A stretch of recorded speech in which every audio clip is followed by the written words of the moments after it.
Hello, ഇന്നൊരു പാവയ്ക്ക തീയലിൻ്റെ റെസിപ്പിയാണേ.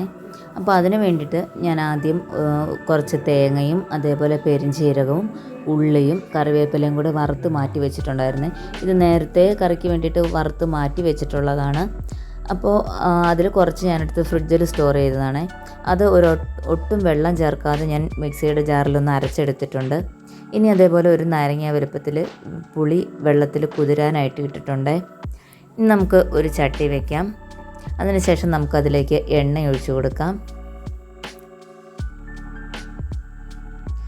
എണ്ണ ചൂടായി വരുമ്പോൾ നമുക്ക് 1 ടീസ്പൂൺ അളവിൽ കടുക് പൊട്ടി വരട്ടെ. അതിനുശേഷം നമുക്കതിലേക്ക് ഇങ്ങനെ ചെറുതായിട്ട് നീളത്തിൽ അരിഞ്ഞു വെച്ചിരിക്കുന്ന പാവയ്ക്ക ചേർത്ത് കൊടുക്കാം. ഈ തീയലിന് നമുക്ക് പാവയ്ക്ക കയ്പ്പായതുകൊണ്ട് തന്നെ ആർക്കും അങ്ങനെ വലിയ ഇഷ്ടമില്ലാത്ത ഒരു വെജിറ്റബിളാണ്. പക്ഷേ നല്ല ഹെൽത്തിയാണല്ലോ. പിന്നെ ഈ തീയലിൽ അങ്ങനെ കയ്പ്പൊന്നും ഫീൽ ചെയ്യില്ലേ. ഇനി അതിന് ശേഷം പാവയ്ക്ക ഒന്ന് ചെറുതായിട്ടൊന്ന് വഴറ്റിയിട്ട് നമുക്ക് എരിവിന് ആവശ്യമായിട്ടുള്ള പച്ചമുളകും അതേപോലെ കുറച്ച് കറിവേപ്പിലയും കൂടി ഞാനിതിലേക്ക് ചേർത്ത് കൊടുക്കുന്നുണ്ട്. അതേപോലെ ഒരു തക്കാളിയും കൂടി അരിഞ്ഞ് ചേർത്ത് കൊടുക്കുന്നുണ്ട്.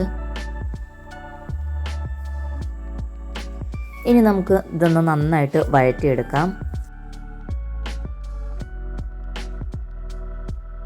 ഇത് ചെറുതായിട്ടൊന്ന് വഴറ്റിയതിന് ശേഷം ഞാനിതിലേക്ക് 1 ടീസ്പൂൺ അളവിൽ മഞ്ഞൾപ്പൊടി ചേർത്ത് കൊടുക്കുന്നുണ്ട്.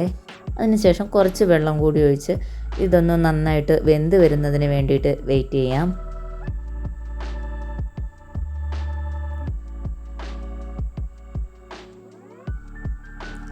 അപ്പോൾ പാവയ്ക്കൊക്കെ വെന്ത് ഏകദേശം നന്നായിട്ട് വെള്ളമൊക്കെ ഒന്ന് വറ്റി വരുന്ന സമയത്ത് നമുക്കിത് തുറക്കാം.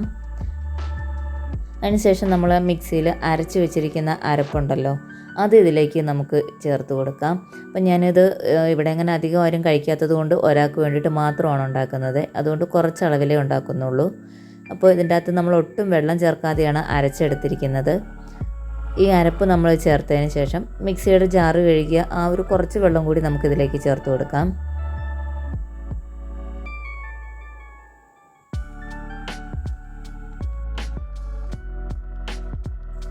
ഇനി നമ്മൾ എടുത്ത് മാറ്റി വെച്ചിരിക്കുന്ന പുളി ഉണ്ടല്ലോ, ആ പുളി പിഴിഞ്ഞിട്ട് അതിൻ്റെ വെള്ളം കൂടി നമുക്കിതിലേക്ക് ചേർത്ത് കൊടുക്കാം.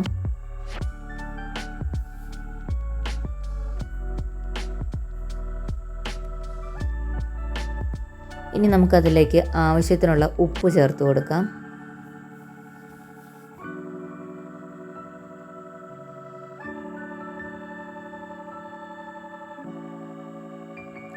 ഇനി നമുക്ക് അതിൻ്റെ എണ്ണ തെളിഞ്ഞു വരുന്നത് വരെ ഒന്ന് തിളപ്പിച്ചെടുക്കാമേ.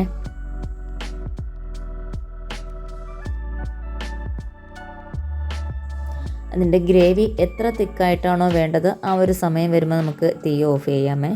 ഞാനിത് കുറച്ചൊരു നല്ല തിക്കായിട്ടാണ് എടുക്കുന്നത്. കണ്ട വെള്ളമൊക്കെ നന്നായിട്ട് വറ്റി അതിൻ്റെ എണ്ണ തെളിഞ്ഞ് വന്നിട്ടുണ്ട്. ഇനി നമുക്ക് തീ ഓഫ് ചെയ്യാം. അപ്പോൾ നമ്മളുടെ തീയൽ ഇവിടെ റെഡി ആയിട്ടുണ്ട്. വീഡിയോ ഇഷ്ടപ്പെടുകയാണെങ്കിൽ ചാനലൊന്ന് സബ്സ്ക്രൈബ് ചെയ്ത് സപ്പോർട്ട് ചെയ്യണേ. അതേപോലെ എല്ലാവർക്കും ഒന്ന് ഷെയർ ചെയ്ത് കൊടുക്കുക, ലൈക്ക് ചെയ്യുക, കമൻറ്റ് ചെയ്യുക. Thank you for watching.